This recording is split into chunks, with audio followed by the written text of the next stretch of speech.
捉緊少少快樂，雪糕杯有一種美好。走出漆黑角落，跳沙粒說一種哲學。記得呢一生輕巧快樂，大啲也算一種配樂。拋低艱辛數學，笑一笑敞開心抱住感覺，沿路聽着海風，沉重化做輕鬆，同路放下驚恐，傾出一個好夢，投入熾熱之中，隨着腦部清空，唯獨記住當刻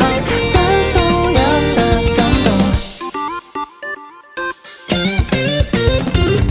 記得這分鐘是明是我心中的話，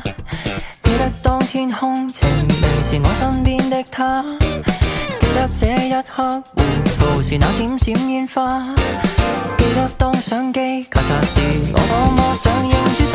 其實每步也是祭典，遊蕩落